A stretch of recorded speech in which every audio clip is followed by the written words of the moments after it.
Hi everybody, I'm Claire of CD Training and I'm going to talk to you today about sea swimming. Yes, the restrictions have been lifted in England, but not so for us in Wales. However, if you're considering going out in the sea, think about a few things. Firstly, I'm going to let you know what my background is in sea swimming. Who is this woman talking to us, I hear you say to yourselves? Well, I've been involved in surf life saving since I was 11, 1981. I know I don't look old enough. I've been competing for Wales on numerous occasions, mostly up until about the age of 25 when I took up triathlon, funnily enough.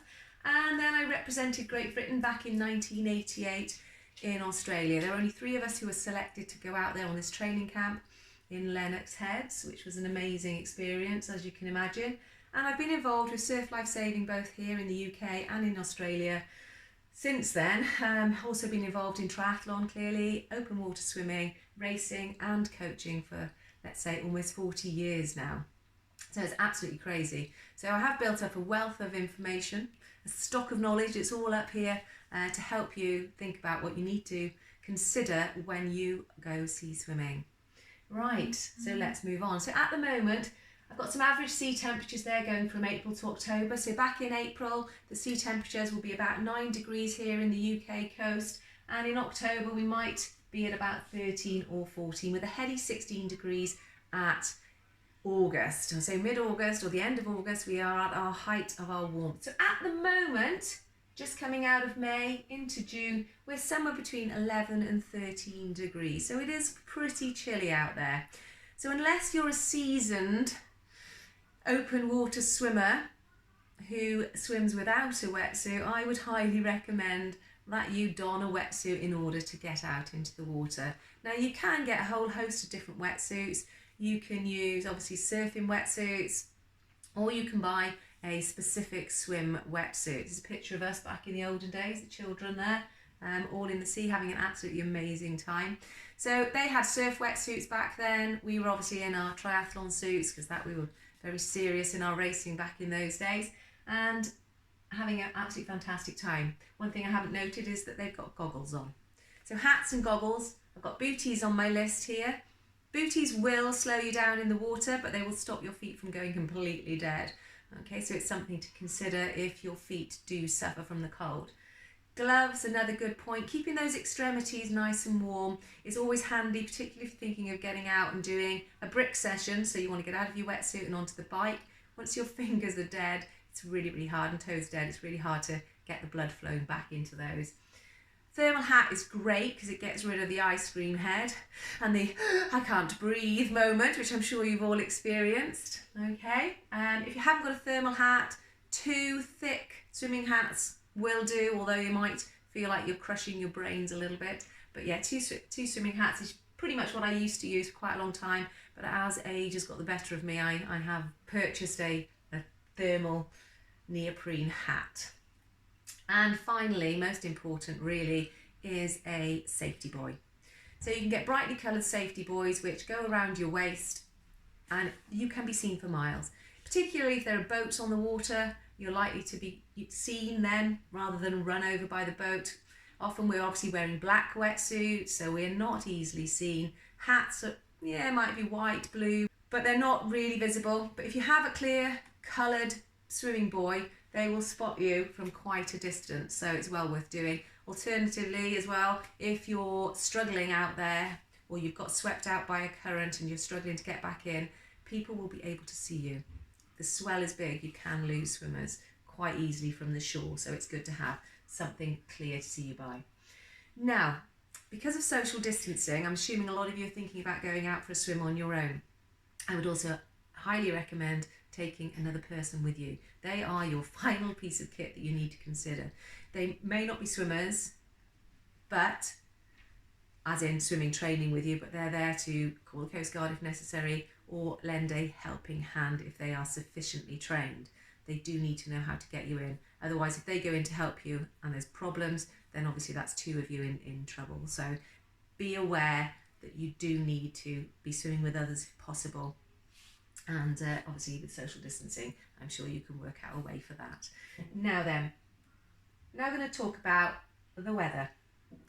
Before you go out, don't think, oh my gosh, I haven't swum for the last 4 months, I really need to get in regardless of the weather. You don't. Your safety is the most important thing to consider here. So you need to be dynamically risk assessing what you're doing all the time. Now, the weather can change, especially at sea, in a blink of an eye. So it can go from a beautiful flat calm day to whipping up a storm within minutes. A squall can come in very quickly, throw you off guard and cause you to panic. And it's that panic that will cause the ultimate problems that ensue from there. So please stay calm if anything like that happens, and make your way sensibly and calmly to shore if possible. Here in Pembrokeshire, we're really lucky. We've got predominant westerlies, which means that most of the winds are onshore. So most of our swimming beaches are pretty safe. So if you're lucky enough to be swimming in Pembrokeshire, then we are relatively safe for swimming, because we will be blown back onto the shore, all being well. But saying that, that is a prevailing and predominant wind. It's not always the case. So don't arrive thinking, oh yeah, I can get in because it's an onshore wind. Think about where the wind is. Look at the flags. Do the old wind test. The other thing that's going to cause you a problem with regards to the wind is wind chop. So wind chop, as you can see in the picture here, is where the wind is blowing directly onto the sea. Now, in itself, there isn't a massive swell, there's not a lot of waves, but there is this wind chop, and you can see what's known as perhaps white horses, people will call it. So the white tips that you can see just there on the screen. So if you can see those, it's fine to swim in that weather. However, you must be aware that you're going to get that wind chop in your face. So when you're turning to breathe, you're going to miss the occasional breath. That's why bilateral breathing is really quite a good thing to get into the habit of, because if it's coming across you from one side, the chop will be hitting you one way, but if you can turn and breathe the other, then that does really help. You also need to consider your sighting when you're swimming in chop. You will need to sight more often because it's more likely to put you off your stroke, and it's going to send you off in all sorts of directions. The amount of times I've seen people swimming off to Ireland and thinking they're going in a straight line across the beach is unbelievable. So make sure if there's a wind chop, you'll need to sight a little bit more often, maybe 3 or 4 strokes. Now we're looking at tides. So the tide times, how tides are created, what spring tide is and what a neap tide is. I'm hoping you're liking the pictures that I've put on here. This one is of White Sands, which is my local beach, where I first sort of entered into the open water swimming. Now from high tide to high tide, there's 12 hours and 25 minutes. So that means from every high to every low, there's approximately 6 hours and 12 minutes, give or take. But first of all, let's look at how those tides are created. So they're created by the distance the Earth is from the moon. So because the world travels on an axis, there are times when it's further away and closer to the moon. So when we're further away from the moon, we have our spring tide. So the gravitational pull on the Earth is greater. So what this means is there's a much bigger tidal range. The neap tides are the opposite, when we're closer to the moon and the tidal range is smaller.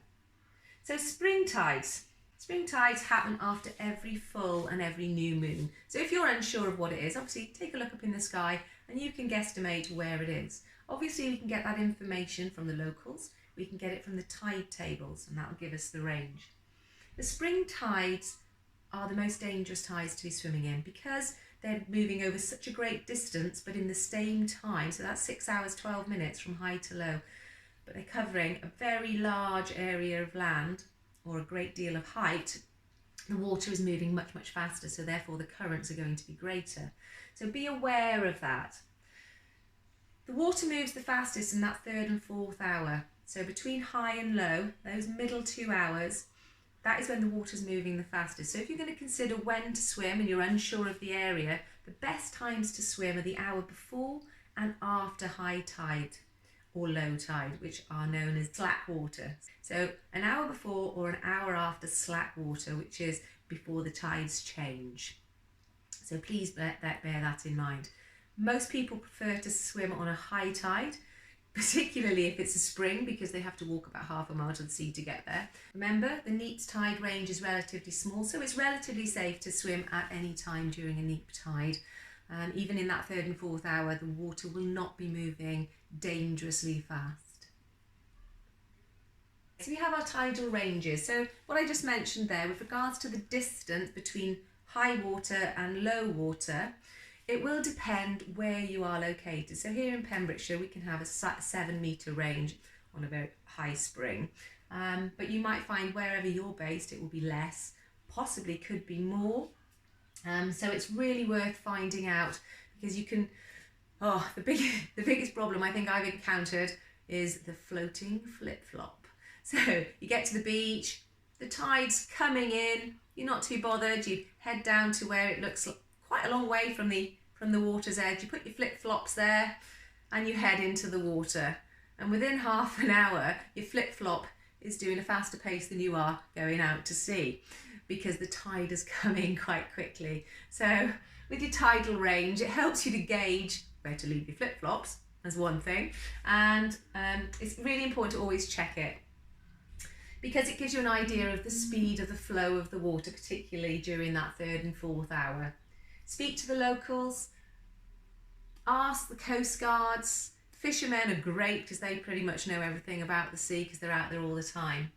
And another thing to remember about our tidal range is at a really low tide, the problem that you could have, particularly, again, it's really prevalent here in Pembrokeshire on the northern beaches, are weaver fish. On a hot day, the weaver fish just lie in the sand, in the shallows, basking in the sun, I believe, in that nice warm water. But what they have on their back are 3 poison-filled spikes. And unfortunately, you could step upon those poison-filled spikes. So if we go back to the booties option, it's a really good idea. If you are swimming at low tide in a spring and the weather is warm, put your booties on. Don't worry about your pace. It might slow you down, but it's better than having a weaver fish sting. If you want to know more about that, please comment below. Please don't forget, if you're liking what you're hearing so far, to subscribe, like and share it with your friends. Make sure you comment anything you need to know. Feedback is always really, really good. So now we're going to look at the swell. So the swell is the term used to describe a series of mechanical waves. Looks a beautiful surf day there. It's determined by the wind strength and the distance the wind has travelled to get there. So the longer it travels and the stronger it is, obviously the better the swell. However, the swell is creating that surf, which is great. But swell, unfortunately, can make you feel quite seasick. Because the rise and the fall in the water as you're swimming along, you do tend to get a little bit seasick. And if it's a big swell, quite often when you get out of the water, you feel far more wobbly, you're dizzy, very disorientated, far more than if it was a perfectly flat, calm day. So swell, if you're struggling with swell and seasickness, what I would recommend, that's another thing I could have put on the kit list, is earplugs. That seems to improve people's dizziness and seasickness. So have a little think about that as well. Now, if we do have that big swell on the beach, you want to enter the water with a big swell using a dolphin dive on a sandy beach. And I've got a picture here of somebody doing a dolphin dive. So what you're planning to do is to dive up and over the wave, and underneath this wave in this instance. Okay, and best done on sandy beaches. Some people will mistime this. If you're not practiced at it, you might face plant in the water. Make sure your arms are out in front of you. And you are, I don't know if you can quite see that picture there, but the person under the water is actually grabbing the sand to pull themselves through. Once you've pulled yourself through, you put your foot on the floor and you do the next dolphin dive. You dolphin dive until you can't do it anymore, so i.e. it's got too deep, and then you've got to think about swimming through those waves. So in order to swim through the waves, you're going to swim with a flatter, punchier stroke to get you through the wave. So if your arm is up, obviously the wave would hit it and pull you back, so a flatter, punchier stroke is what you're looking for. You need to make sure that when the wave goes over you, you've got a streamlined body position, as that is essential to get you through the wave without ending up behind whoever was behind you. Okay, so 2 steps forward, 1 step back kind of thing. And make sure that you've got a really good streamlined position to glide through those waves. Now, getting out of the water in a swell is just as important. If you can body surf through those waves, you are going to get ahead of your opponents. So the ways to do that ideally is as you're swimming, make sure you glance behind you so that you can see if a wave is on its way to you. Ideally, you want to catch it just as it's breaking or just before it's breaking so you can fall down the front of that wave. As it's coming, if you can see a wave coming, you want to increase your arm cadence to get some power behind you, get some more speed into that effort and accelerate along with the wave. Once it picks you up, you want to lift your head slightly so you're catching the wave. So you're not just going over the top of it. Not the same as when we're trying to get through it. You're trying to be in the wave, to be caught by the wave. So you're in the wave, you're letting it catch you. You keep one arm out to keep an aquaplaning motion, to keep you up in the water, and continue to pull with the other arm. If the wave's got you, you are going to fly. There's no more exhilarating feeling than catching that wave, and particularly passing a few of your competitors. So that's really, really good. And if it's a busy day, in the water, or when I say busy, a very big wave day, and you're worried about getting out the back and the swell, and perhaps out the back is probably quite far if there's some big waves, don't think about getting the time in doing meterage or yardage. Play in those waves. Playing in the waves and becoming confident in the water is much, much better than just ploughing up and down, because on race day, you have no idea what conditions you're going to get. Ploughing up and down, we can do that in the pool. Practicing these waves, entries and exits, I think make a massive difference to your swimming capabilities in a race. And then moving on, exiting the water on the rocks. Would you do it? Ideally, I'm going to recommend staying away from this. Obviously, the children don't tend to stay away from it. Clambering up the rocks and jumping off them is what they prefer to do. If, for whatever reason, you have to negotiate rocks to get out, maybe you're too tired, maybe that you've got caught in a rip and it's taking you towards the rocks, this is how I would recommend doing it. You've got to bear in mind, if you haven't got your booties on, there are some serious barnacles out there. So what you're going to do is you're going to allow the swell to lift you, get used to the swell, okay, you're going to scull in that swell, get your feet out in front of you, so you're almost in a sitting position with your feet ready to go. Move yourselves towards the rock, and as the swell takes you, get your feet onto those rocks first. Key thing then is to get forward as fast as you can and grab the rocks. Otherwise the swell's just going to take you back. Okay, so ideally try not to use the rocks to get out. As I mentioned, barnacles can be quite nasty and you get very prone to infection if you've got a barnacle scrape. So if you do scrape your feet on the barnacles, put them in some disinfectant and clean out the wounds as quickly as possible, because they can infect quite badly. And I remember mine being infected when I was about 12. Oof. But the things we do when we're children, hopefully we learn from them.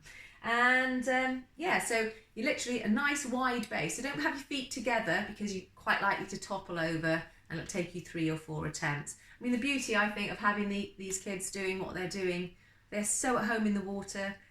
They've learned how to negotiate the swell without anybody telling them how to do it.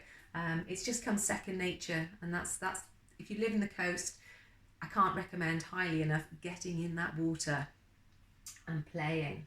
So if you're in the sea, do you need to adapt your stroke? I have this, oh, that's not a sea swimming stroke, or he's got more of a sea swimming stroke. Strokes are different across the board. Everybody's going to be slightly different anyway. There are a few considerations to think about. If the weather is rough, if there is a lot of wind chop, then yeah, you want to think about reducing your glide, okay, in choppy conditions. So it means your cadence is going to be higher. So you're going to have a higher cadence and you're going to reduce the glide at the front. So it's not going to look such a smooth stroke. You may have to have a straighter arm recovery. The reason being, if you come through like this, the waves are going to hit your hand and your lower half of your arm. And that's going to slow you down. It's hard work. It puts you off your stride. You lose your rhythm. It's horrible. So big arms in rough and choppy water, yes, that's great. Okay. If it's perfect conditions, as you can see it was on the day I took this photograph, yep, you may not need to alter your stroke at all.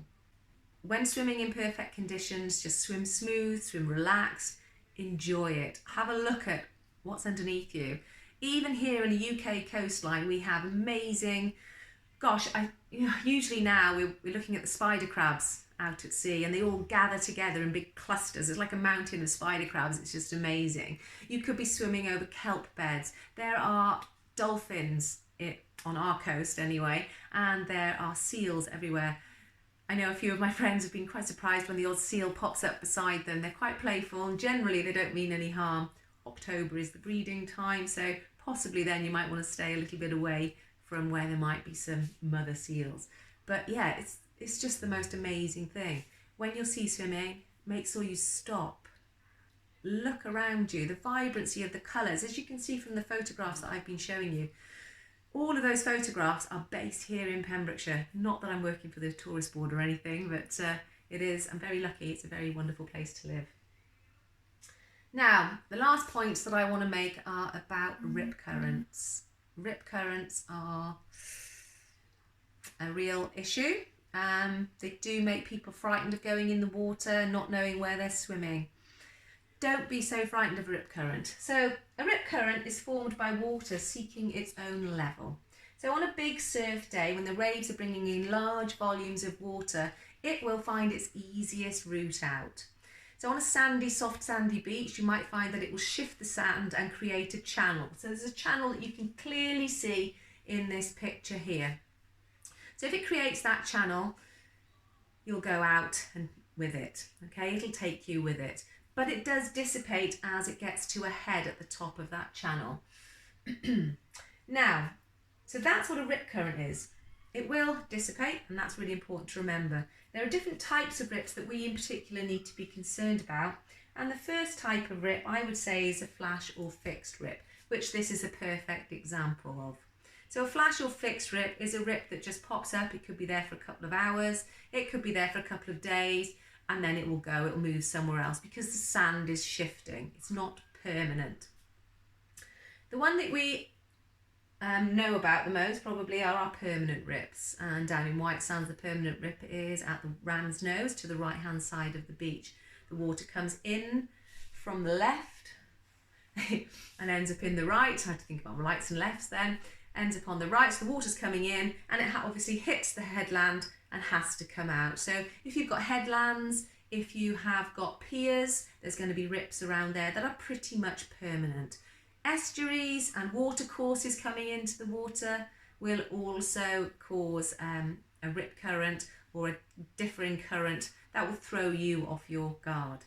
What I want you to think about is how to deal with that rip current if you're caught in it. Most important thing is do not panic. Don't panic, okay? If you're a weak or tired swimmer, the master plan is to swim parallel to the shore. Once you've come out, this is the head where it's dissipating. Once you've come out of there, what you want to do then is make your way back to where you can see the waves are breaking. If you're a strong swimmer and you feel confident that you've got enough energy, if you swim at a 45-degree angle to the rip current, obviously you're progressing towards the shore a lot quicker than somebody who's out there. You will make it back to land. You're looking for those breaking waves. If I just go back a slide, as you can see in this area here, it actually looks quite calm. So what you can find sometimes is holidaymakers unfortunately think, oh great, there's a calm bit, let's go in the water there, because they're in fear of the waves. That's the worst place they can go in. Don't go in the bit that looks calm. Unless of course you're a surfer and you want an easy ride out the back. And quite often the surfers will look at that and think, fantastic, jump on their boards, get out the back and ride the waves in. Best way to save energy. So now I've come to the end of the presentation. I'd like to say a huge thank you if you've stayed with me for the distance. I hope you've learned something about open water swimming. Any comments or questions, anything at all about open water swimming, Pembrokeshire, triathlon, surf lifesaving, whatever you've got, please put some comments in the box below. Make sure, as I've already asked, subscribe and share with your friends, and don't forget to like. Thank you very much. As I've got here, don't forget, if you aim for the stars, you might just land on the moon or Pembrokeshire. Please subscribe, like and share. Take care now. Thanks very much. Bye-bye.